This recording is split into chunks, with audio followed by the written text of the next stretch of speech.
Le bilan de cet événement, c'est que c'est d'abord le suivi des engagements qui ont été pris pendant le sommet. Je pense que beaucoup de pays sont venus pour pouvoir marquer leur intérêt par rapport à la collaboration entre la Russie et l'Afrique.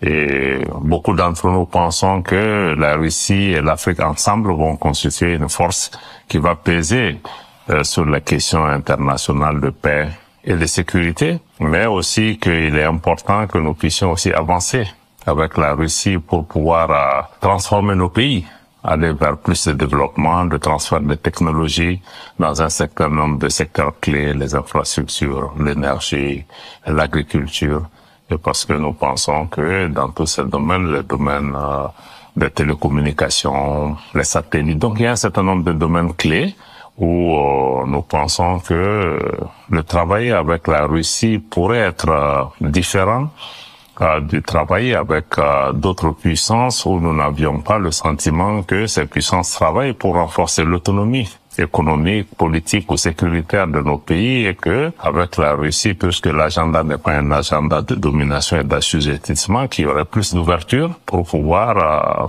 travailler avec nos pays dans un esprit gagnant-gagnant. Donc c'est pourquoi ce partenariat et cette première conférence, parce que c'est la toute première, après le deuxième sommet, que nous espérons que la prochaine session, qui se tiendra en Afrique combinée à celui-là, permettront aussi de donner des résultats tangibles. Je crois que beaucoup de nos collègues ont parlé de la nécessité aussi d'accélérer, parce qu'on a le sentiment aussi que bon, sur certaines choses, ça n'avance pas au rythme que nous voulons. Nous devons mettre des mécanismes en place pour renforcer la collaboration. Donc, je pense que c'est un travail qui se poursuit dans un bon état d'esprit, de respect mutuel et de compréhension. Vous avez participé aussi dans la session thématique, n'est-ce pas? Quel était votre message? Pour le message clé que nous avions dans la session thématique qui était autour de la vérité sur le colonialisme, c'était de dire que pour nous, si on veut parler de vérité, c'est d'abord la vérité historique,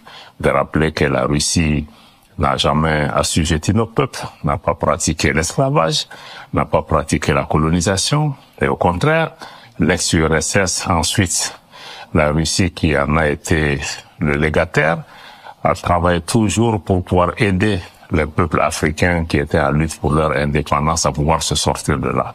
Donc il ne faut pas confondre un certain nombre de choses par rapport à cela, parce que beaucoup, malheureusement, dans nos pays, dû à la rhétorique occidentale, essaient de dire que oui, des pays comme le Mali, mais pourquoi vous quittez les anciens maîtres pour aller vers de nouveaux? On a dit non. Ceux dont vous parlez, qu'on ne doit même pas considérer comme des maîtres, bon, avait beaucoup pratiqué l'esclavage, la colonisation et tout ce que c'est. Donc c'est de dire que cette vérité historique mérite d'être rétablie pour notre part. Et la deuxième part de vérité qui nous semble aussi être importante, c'est de se dire que même si la colonisation appartient à une ère qui nous semblait être révolue, comme certains l'ont dit hier, le colonialisme de type nouveau ou le néocolonialisme demeure, parce que après la colonisation, bon, on nous a donné tous les artifices de l'indépendance, mais les outils sont restés.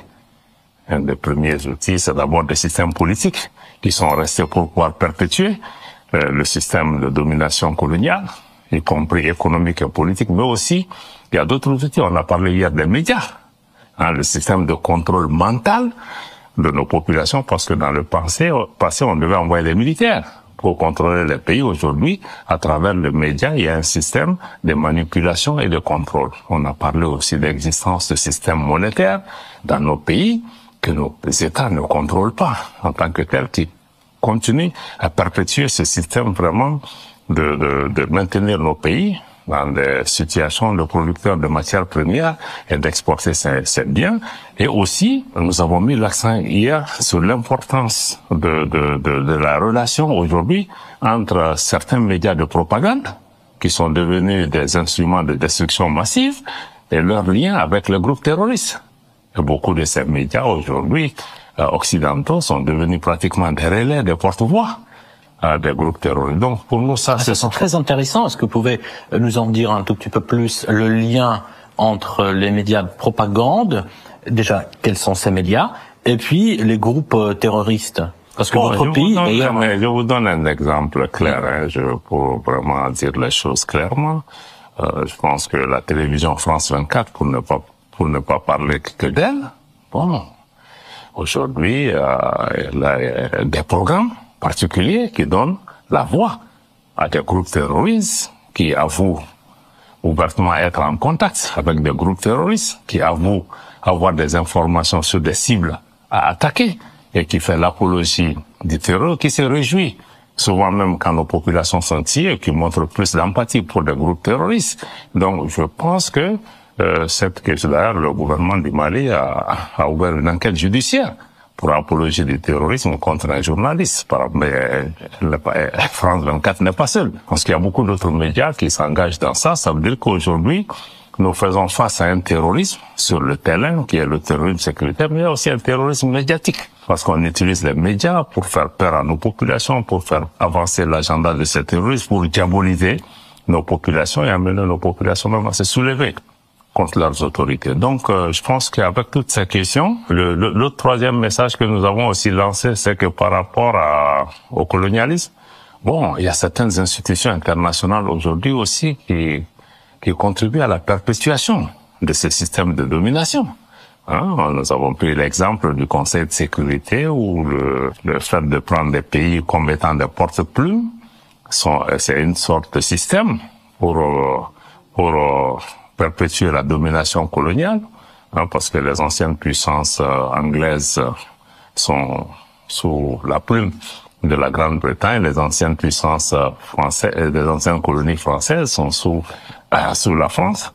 C'est une sorte de perpétuation de ce système de domination. Même les institutions financières internationales ont pour vocation de maintenir ce système colonial, parce qu'il s'inscrit pas dans les perspectives de transformation de nos économies pour qu'ils deviennent des acteurs économiques majeurs, sans compter les conditionnalités politiques qui sont aujourd'hui du ressort de ces organisations qui sont censées s'occuper de développement, mais à cause des prises de position de nos pays ou de nos votes, nous sommes sanctionnés, même par ces institutions financières. Donc, ça veut dire que aujourd'hui, ce qu'on appelle le néocolonialisme, la colonisation, il y a des méthodes plus sophistiquées, plus subtiles, plus perfides, qui sont encore existants, et nous saluons l'action de la Russie à travers la résolution qui a été portée au niveau des Nations Unies, que le Mali a soutenue, et nous pensons que nous devons au quotidien travailler pour renforcer l'autonomie de nos pays et sortir des scénarios de dépendance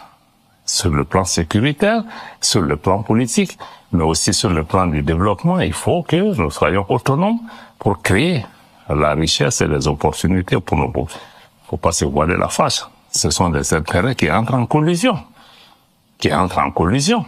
Parce que c'est que l'exploitation chez nous crée beaucoup de richesses ailleurs. Donc, quand vous voulez changer les règles du jeu naturellement, je pense que ça peut amener des tensions. Mais quel est l'objectif de ces médias qui soutiennent le terrorisme dans votre pays? C'est la déstabilisation? Bon, vous pouvez leur demander, leur poser cette question. Mais pour nous, c'est que je pense qu'il y a plusieurs outils. Il y a le niveau politique. Ces médias-là, c'est qui? C'est des médias d'État. C'est des médias qui relèvent souvent du ministère des Affaires étrangères de ces pays. Donc, ce sont des outils d'influence d'un certain nombre de pays pour atteindre des objectifs géopolitiques. Mais souvent, il y a même des médias privés qui peuvent le faire également. Donc, le Mali a accusé récemment l'Ukraine d'être derrière les actes terroristes dans votre pays. Pourquoi ces actes de l'Ukraine, selon vous, sur votre territoire? Quel est l'intérêt? Nous nous posons la même question. Quel est l'intérêt? Parce que le Mali n'a jamais été en conflit ouvert avec l'Ukraine, ou même en conflit avec l'Ukraine, et même quand le conflit a éclaté entre la Russie et l'Ukraine, le Mali a toujours essayé d'avoir une posture neutre et constructive. Et maintenant, sous prétexte de combattre la Russie autrement, l'Ukraine déporte sa guerre sur notre territoire, soutient ouvertement des groupes terroristes qui ont tué des militaires, des civils maliens. Et l'Ukraine, ce sont ses officiels des services de renseignement et même ses diplomates qui ont revendiqué ce qui est une première, parce que c'est quand même un État membre du Conseil de sécurité, un État membre de la communauté internationale, signataire de la Charte des Nations Unies, qui a quand même des engagements. Donc c'est pourquoi le Mali, le Burkina, le Niger, nous avons porté plainte devant le Conseil de sécurité des Nations Unies. Nous n'avons pas de suite pour l'instant, mais pour nous, c'est une décision de principe que nous devions avancer, mais aussi nous avons souligné le fait que aujourd'hui l'action de l'Ukraine contribue aussi à la déstabilisation de tous les pays du Sahel, et nous craignons que même des armes, une partie des armes qui sont données à l'Ukraine finissent entre les mains de ce groupe, étant donné que l'Ukraine a clamé ouvertement qu'elle les fournit non seulement en renseignement, mais en moyens logistiques. Donc, je pense que la communauté internationale, les autres pays africains ne doivent pas s'asseoir et regarder, parce que ce qui est en train de se passer chez nous aura des conséquences. Non, pas seulement pour le Mali, le Burkina et le Niger, mais largement au-delà de mai. Je sais que ça s'inscrit dans une démarche de déstabilisation de nos pays, parce que, bon, il faut pas se voiler. Est-ce que l'Ukraine a tous ses moyens d'opérer à des dizaines de milliers de kilomètres? C'est l'une de mes questions. Pensez-vous qu'il puisse y avoir des forces qui sont derrière l'Ukraine? C'est évident.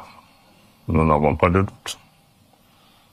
Nous n'avons pas de doute, parce que l'Ukraine, c'est un écran de fumée.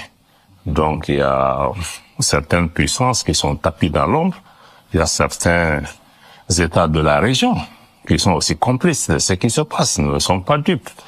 Donc, je pense que l'Ukraine elle-même est utilisée pour d'autres agendas qui visent vraiment à briser la dynamique d'autonomie et de refondation qui est en cours dans nos pays. Mais on est témoin aussi du recul de l'influence occidentale dans votre pays. Quelles en sont les raisons principales? Vous savez, nous ne sommes pas dans une démarche de faire reculer ou avancer l'influence occidentale ou orientale. Le Mali, nous cherchons notre intérêt.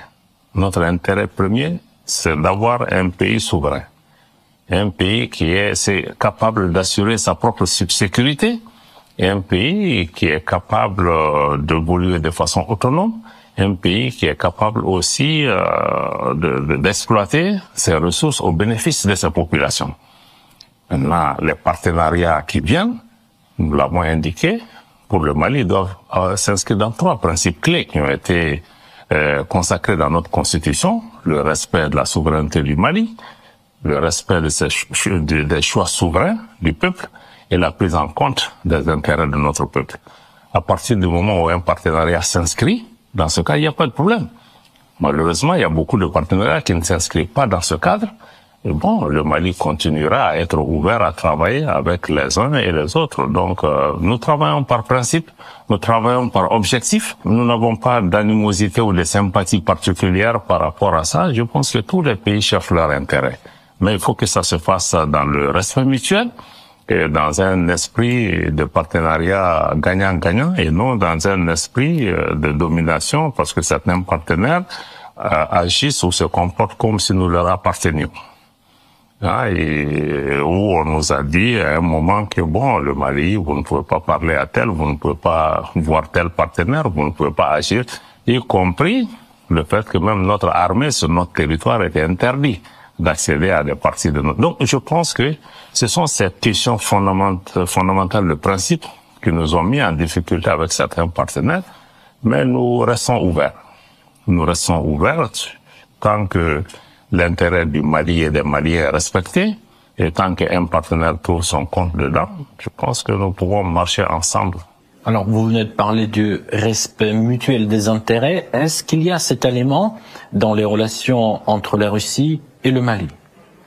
Absolument. Je pense que c'est d'abord un partenariat qui, de notre point de vue, est sincère et pragmatique, parce que dès le début, ce que le Mali a cherché, c'était simple. C'est vrai qu'on avait une relation historique avec l'ex-URSS, qui a aidé à former beaucoup de la majorité des hommes en uniforme au Mali, et même beaucoup de civils, d'ingénieurs. Mais les évolutions qu'il y a eu ces 3-4 dernières années, c'était dû au fait que le Mali a constaté que malgré le partenariat avec les Nations Unies, avec beaucoup de partenaires européens, occidentaux et autres, sur une dizaine d'années, tout l'investissement qui a été fait pour sécuriser notre pays n'a pas été un succès, ne nous a pas permis d'assurer notre sécurité.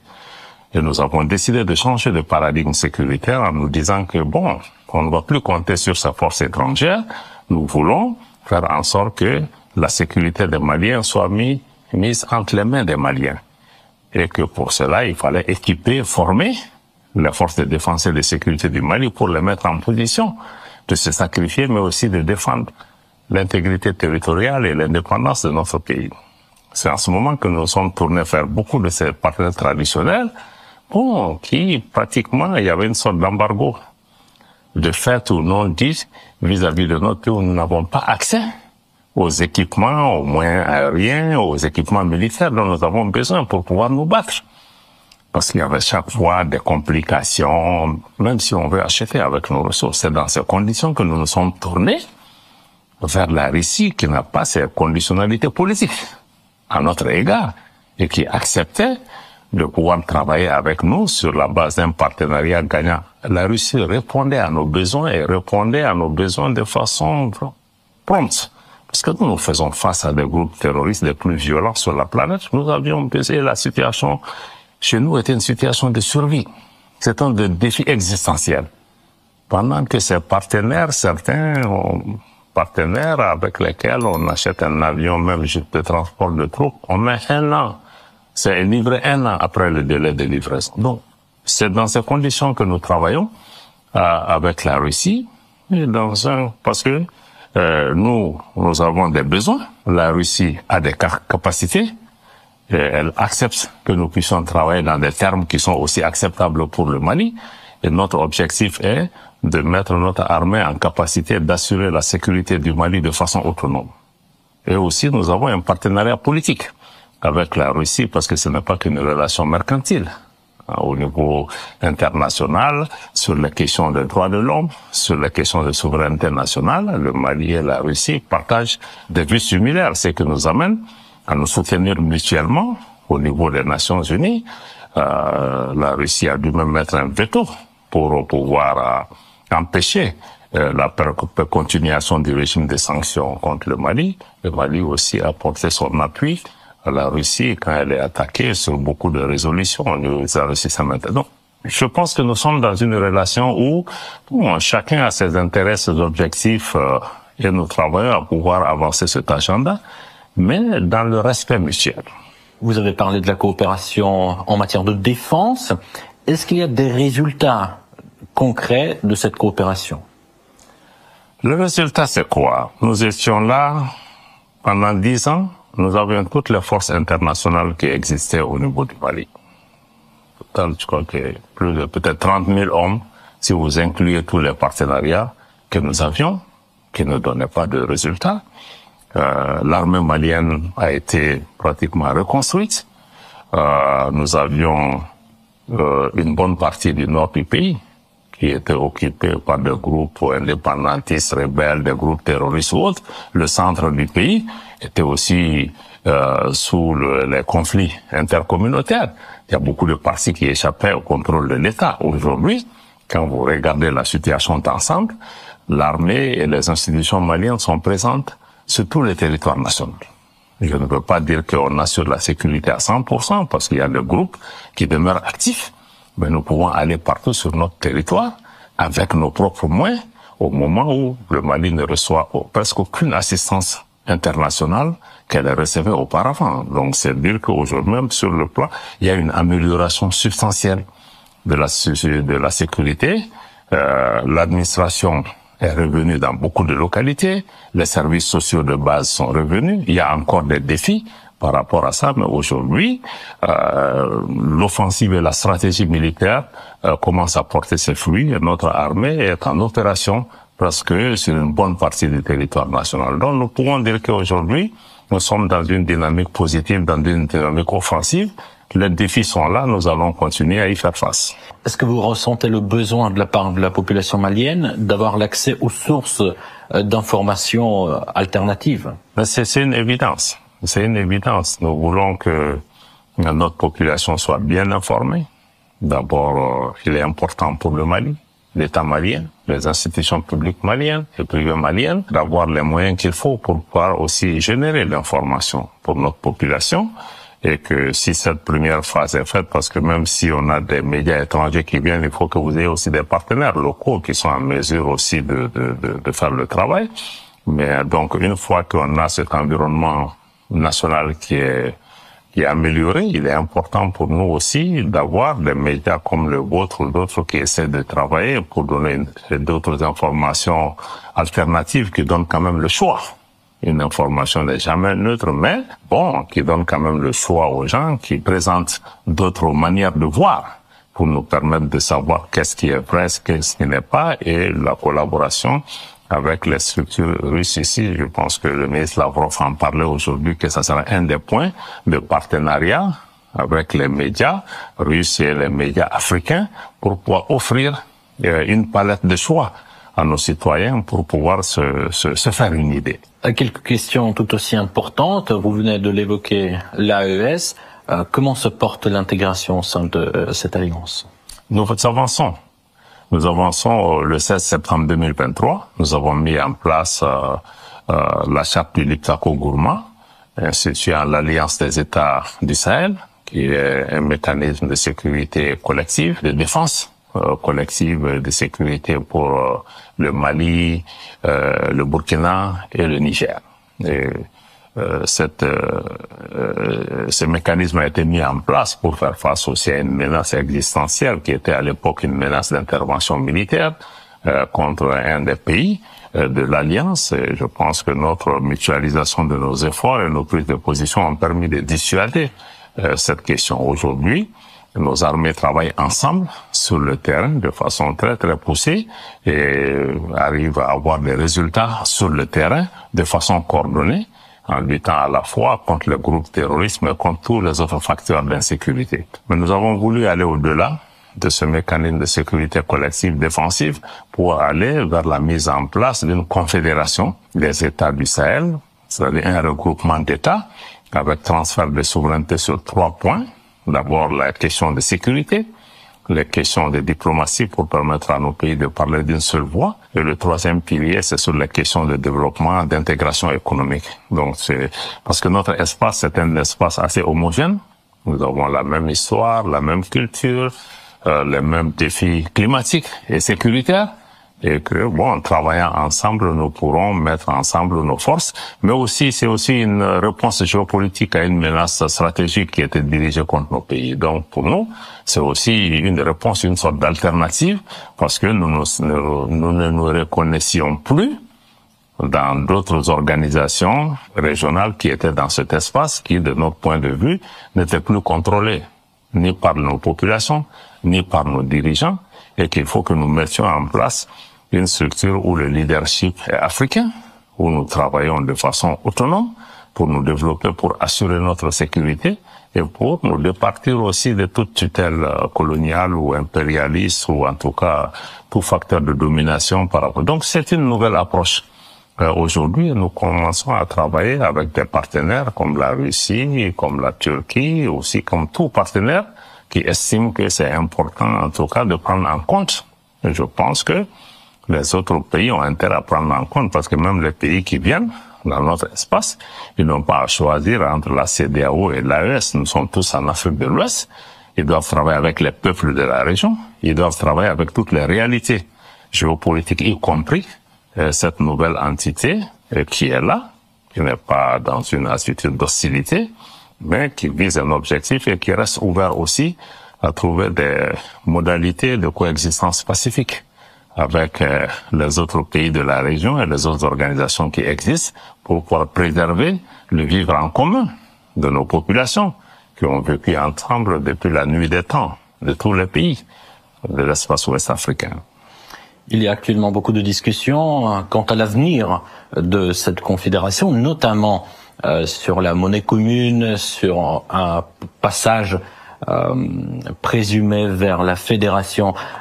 Quel est l'avenir de cette confédération? Est-ce que vous envisagez la monnaie commune ou encore le passage vers la fédération? Est-ce que ce serait envisageable et possible? Ce qui est clair en tout cas en ce moment et qui est défini dans les textes de l'organisation, c'est que la Confédération est créée comme une étape intermédiaire pour, à terme, arriver à créer une fédération. Que bon, plusieurs questions de développement économique, d'harmonisation économique sont des questions aujourd'hui qui sont sur la table, qui sont en discussion. Je pense que nous ne nous préoccupons pas de savoir qu'est-ce qui sera fait dans 30, 40 ans. Nous sommes au début d'un processus. Ce qui est important, c'est qu'aujourd'hui, l'AES a suscité un intérêt au sein de nos populations qui ont confiance, qui y croient, et nous nous donnons les moyens de pouvoir travailler pour en faire une structure qui travaille pour les peuples. Parce qu'en définitive, l'avenir appartient à nos peuples, à nos populations. Nous, les gouvernants, nous n'avons pas vocation à rester. Donc, tant que les populations de notre espace y croient et font les investissements nécessaires sur le plan sécuritaire, mais aussi mettre en place des programmes structurants, comme par exemple dans le domaine de l'énergie ou dans le domaine de l'agriculture ou dans le domaine des chemins de fer, il est possible de mettre en place des projets qui créent des liens physiques entre nos pays et qui créent une certaine interdépendance. Moi, je pense que nous devons plutôt travailler à créer les ingrédients nécessaires qui nous permettent d'aborder l'avenir avec beaucoup plus de sérénité. Mais je pense que le fait que nous soyons déjà ensemble, nous constituons une force et que nous avons une vision politique identique par rapport à ce qui est en cours. Moi, je pense qu'il ne faut pas s'occuper des autres qui sont optimistes ou pessimistes. Je pense que l'avenir est entre les mains des peuples du Burkina, du Mali et du Niger. Votre Excellence, est-ce que je peux vous demander d'adresser un petit message à nos spectateurs qui nous regardent tant en Russie qu'en Afrique? Bon, d'abord, c'est un plaisir pour moi de m'adresser à vos auditeurs. J'en suis un, parce que j'essaie de suivre votre chaîne régulièrement aussi, sur Telegram. Je trouve beaucoup de bonheur dedans parce que je trouve qu'il y a un effort pour pouvoir quand même essayer de donner une information avec des outils clés. Et vous faites appel souvent aussi à des experts qui ont vraiment la matière sur ces différentes questions. Et ce qui est important, c'est que vous nous donnez des perspectives ou des vues qui sont alternatives ou qui sont différentes de ce qu'on peut entendre ailleurs. Je pense qu'on peut nous-mêmes nous faire une idée. J'espère que le travail que vous faites ici, qu'on aura beaucoup d'autres médias qui sont des sources alternatives d'information pour les populations du monde, mais qui ne se situent pas aussi dans une guerre médiatique contre nos pays. Donc, je voudrais vraiment vous encourager de maintenir ce cap de professionnalisme et de détachement pour faire votre travail de la manière la plus noble possible. Merci beaucoup pour cet échange vraiment très intéressant. C'était un grand plaisir et un grand honneur pour nous. Je vous remercie.